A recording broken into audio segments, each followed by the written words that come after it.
I, 30F, got divorced from my husband Sebastian, 32M, 3 years ago. Our marriage lasted for 6 years, and during that time my sister Helen, 27F, was very close to both of us. Even after our divorce, she maintained her relationship with Sebastian because, according to her, she couldn't just stop talking to someone who was like a brother to her for 6 years. I met Sebastian during my second year of college. We had a few classes together and ended up working on several group projects. He was always kind, funny, and incredibly smart. What started as study sessions slowly turned into coffee dates, and before I knew it, we were dating. Helen was in her first year at the same college, and she instantly clicked with Sebastian. They shared similar interests in movies and music, and she often joined us for study sessions. After graduation, Sebastian got a job at a tech company while I started working as a marketing manager. We dated for 2 more years before getting married. It was a beautiful small ceremony with just family and close friends. Helen was my maid of honor, and she gave the most touching speech about how Sebastian wasn't just gaining a wife, but she was gaining a brother too. The first few years of our marriage were perfect. We bought a small house, adopted a dog, and started planning our future together. Helen was always around, joining us for weekly dinner nights or weekend movie marathons. She even had her own key to our house and would often crash on our couch after late study sessions at the library nearby. The backstory of my divorce with Sebastian is pretty complicated. We were always a happy couple and never had any major issues. I remember our last anniversary before things started going wrong. Sebastian surprised me with a romantic dinner he cooked himself, something he'd been learning secretly for weeks. Helen had helped him plan everything, from the menu to the decorations. Things started going downhill when Sebastian got promoted at his job. He had been working really hard for this promotion, often staying late at the office and taking on extra projects. I supported him completely because I knew how much it meant to him. When he finally got it, we were all thrilled. Helen threw a surprise party for him at our house, inviting all our friends and family. But the new role required him to travel a lot, which meant he had to stay away from home for weeks. The first few trips weren't too bad. We would video call every night, and he'd always bring back little souvenirs from wherever he went. But gradually, the calls became shorter and less frequent. He'd say he was tired or had early meetings. Even when he was home, he was either too exhausted or busy with work calls. I tried talking to him about this multiple times. I suggested maybe he could request fewer trips, or we could try to plan our schedules better so we could spend more time together when he was home. But he always brushed it off, saying it was temporary and things would get better once he settled into his new role. But they never did. Instead, he started getting more distant. He stopped sharing details about his work trips. Before, he would tell me about the meetings, the people he met, even funny incidents that happened. Now all I got were vague responses. He stopped asking about my day or making plans for the weekends he was home.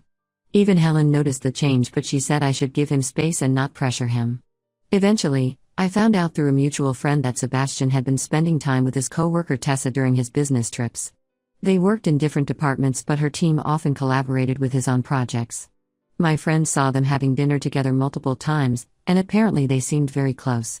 When I confronted him about it, he looked guilty but not surprised, like he had been expecting this conversation. He admitted to having feelings for Tessa but claimed nothing physical had happened between them. He said they connected because she understood his work pressure and ambitions. The way he said it made it clear that he thought I didn't understand these things. That was the breaking point for me. I couldn't stay with someone who had emotionally checked out of our marriage and developed feelings for someone else. We tried couples counseling for a few months, but his heart wasn't in it. He was still traveling, still distant, and probably still meeting Tessa. We got divorced, and it was relatively amicable considering the circumstances. We sold our house and split everything fairly. He even let me keep our dog since he traveled too much to take care of her. Helen was supportive throughout the divorce, but she made it clear that she wanted to stay friends with Sebastian. She said 6 years of friendship couldn't just disappear, and that Sebastian was like family to her. I wasn't happy about it, but I didn't want to control who she could be friends with. After the divorce, I moved into a small house closer to my work. Helen helped me move and spend a lot of time with me during those first few months. She would bring food, watch movies with me, and listen to me cry about my failed marriage. Looking back now, I wonder if she was genuinely trying to help or just keeping tabs on me for Sebastian. Fast forward to last month when I found out that Sebastian and Tessa got engaged. I didn't hear it from him or Helen, but saw it on social media. What hurt more than their engagement was finding out that Helen had been actively helping them get together. Apparently, she had been playing matchmaker between them for the past year. She arranged meetings, gave relationship advice, and even helped Sebastian plan the proposal.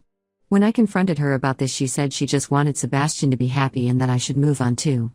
She acted like she had done nothing wrong, like helping my ex-husband get together with the woman he left me for was perfectly normal.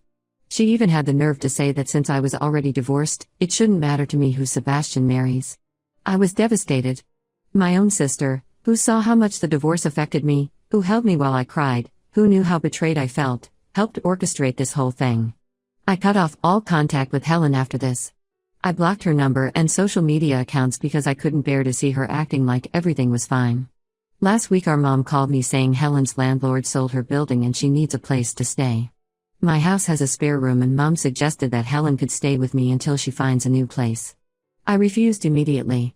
Mom said I was being petty and that Helen is still my sister regardless of what happened. She said family should stick together during tough times.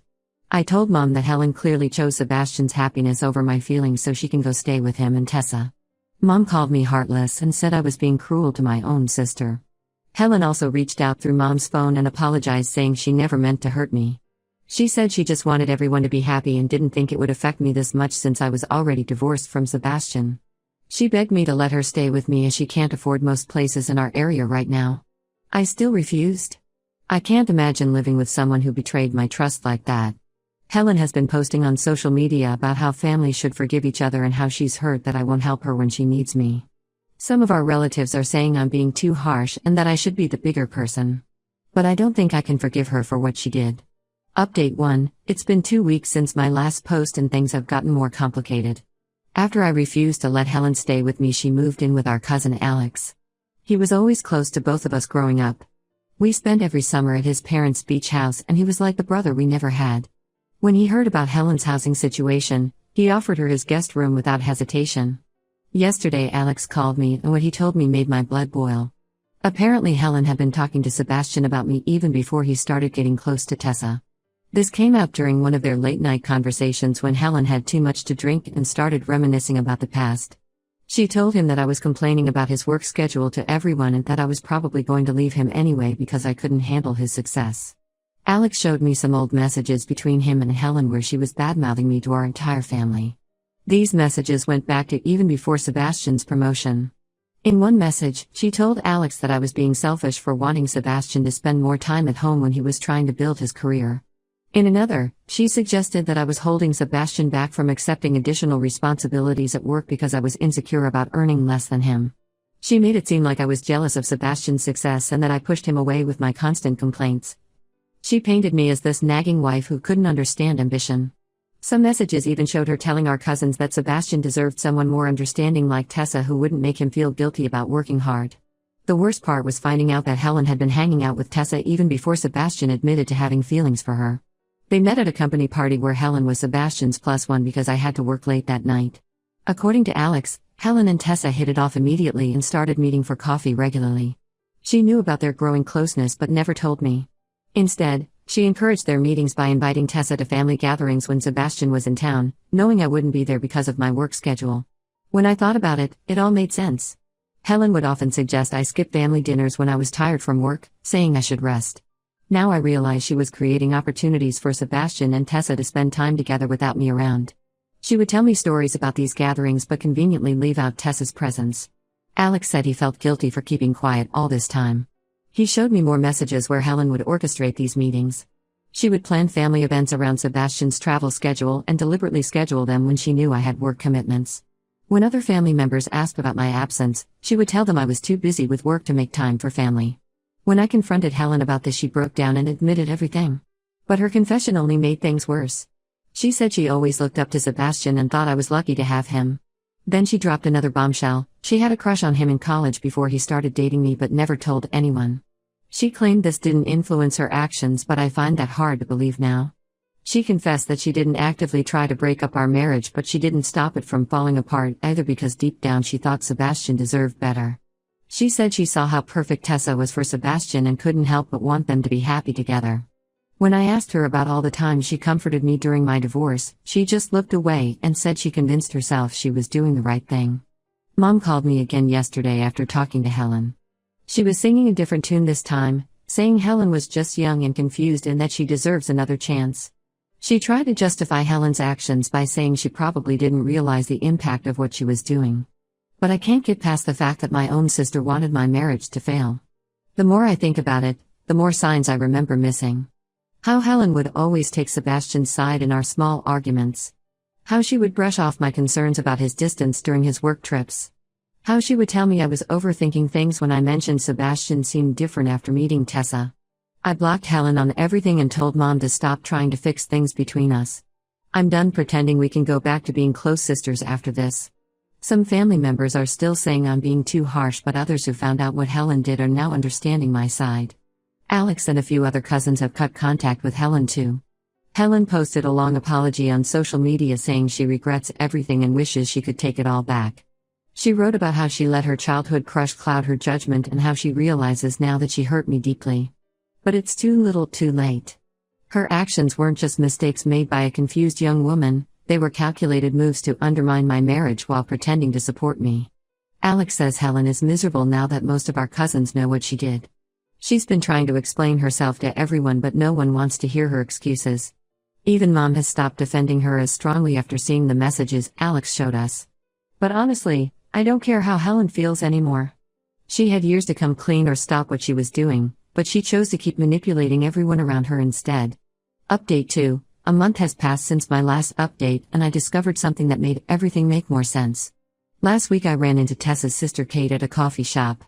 I usually avoid places near Sebastian's office, but I had a meeting nearby and needed caffeine. Kate recognized me immediately and surprisingly wanted to talk. I was hesitant at first but agreed because she seemed genuinely upset about something. What she told me left me shocked. According to Kate, Helen had been telling Tessa a completely different story about my marriage with Sebastian. From the very beginning, Helen had painted me as the villain in their love story. She told Tessa that I was controlling and emotionally manipulative toward Sebastian. She made up stories about how I tried to stop Sebastian from taking the promotion and that I threw tantrums whenever he had to travel. Helen apparently told Tessa that I would guilt-trip Sebastian about his work trips by calling him constantly and demanding he come home early. She claimed I would start fights with him over video calls when he was away, making him stressed before important meetings. None of this was true. I was always supportive of his career and only wanted better communication between us. Kate revealed that Helen would tell Tessa about fights between Sebastian and me that never happened. She invented stories about me threatening to leave Sebastian if he didn't choose between me and his career. Helen convinced Tessa that she was helping Sebastian escape an unhappy marriage. She told Tessa that Sebastian was too good of a person to leave on his own, so he needed someone to help him realize he deserved better. The worst part was learning how Helen manipulated Tessa's feelings. She would tell Tessa about how Sebastian's face lit up whenever he talked about her, and how different he was with her compared to me. Helen fed Tessa's guilt about their growing closeness by assuring her that she wasn't doing anything wrong because Sebastian was already emotionally checked out of our marriage, thanks to Helen's lies about my behavior.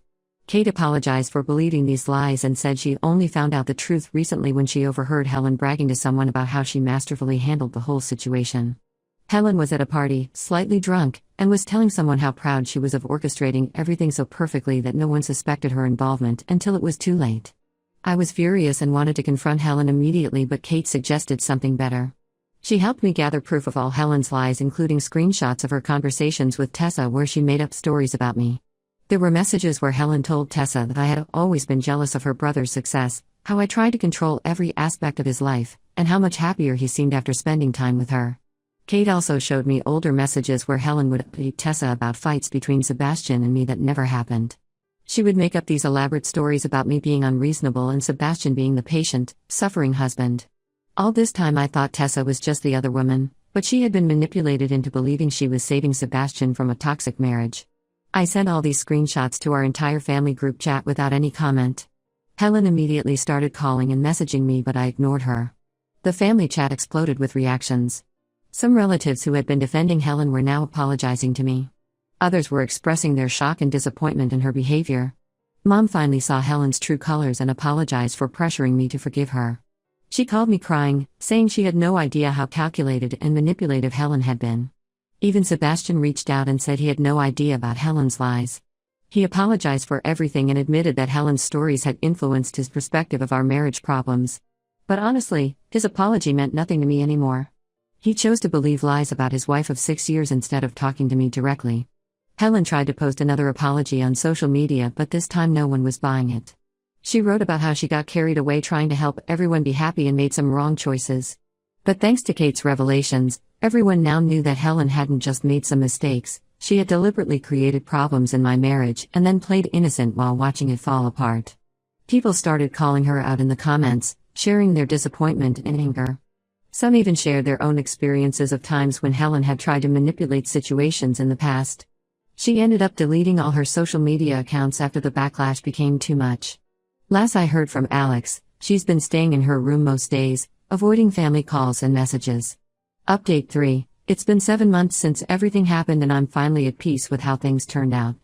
Helen eventually moved to another city after most of our family cut contact with her.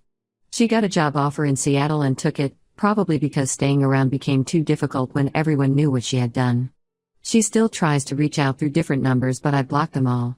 Last month she showed up at my house unannounced at 9 p.m. I almost didn't recognize her at first. She looked different, tired and less put together than her usual self. She claimed she was getting therapy and wanted to make amends. She started crying on my doorstep about how much she misses her big sister and how therapy made her realize the extent of damage she caused. I listened to her apology without interrupting. She talked about how she had been working through her issues in therapy, about her unresolved feelings for Sebastian that she should have dealt with years ago, and how she regrets letting those feelings drive her to hurt me. She said she understood if I couldn't forgive her, but she needed me to know how sorry she was. I waited until she finished and told her that while I'm glad she's getting help, I couldn't forgive her. The trust she broke wasn't just about Sebastian, it was about years of manipulation and lies. I told her she should have thought about missing her sister before she spent years deliberately trying to ruin my marriage. She left crying but keeps sending letters through Mom. Mom doesn't pressure me anymore about forgiving Helen but forwards the letters saying it's my choice what to do with them. I haven't opened any of them. They sit in a drawer untouched because I know reading them will only bring back painful memories. Alex says Helen asks about me whenever she calls him, but he respects my decision to keep my distance. Sebastian and Tessa postponed their wedding after everything came out. The scandal affected Tessa's relationship with her own family too, especially Kate, who felt betrayed by Tessa's part in everything. Recently I heard they got married in a small ceremony in Hawaii. Helen wasn't invited, which gives me some satisfaction. Apparently Tessa reached out to apologize too, but I ignored her message. I've started dating again and met someone who makes me happy. He knows about everything that happened and understands why family gatherings might be complicated. Some relatives still bring up Helen, especially during holidays. They say things like she's still your sister and family is family, but I've learned that sharing blood doesn't give anyone the right to betray you. Last week Mom mentioned that Helen is engaged to someone she met in Seattle. She probably thought this news would make me happy, thinking Helen had finally moved on from her feelings for Sebastian. But honestly, I felt nothing. The sister I grew up with, the one I shared secrets with and trusted completely, died the day I found out about her betrayal. Some relatives still think I should forgive Helen, saying she's changed and deserves another chance. But I'm done sacrificing my peace for family bonds. I spent too many years being manipulated while thinking I had a supportive sister by my side. Sometimes cutting off toxic family members is the best thing you can do for yourself, even if others don't understand your decision. I've finally found peace in my life without Helen's drama, and I plan to keep it that way.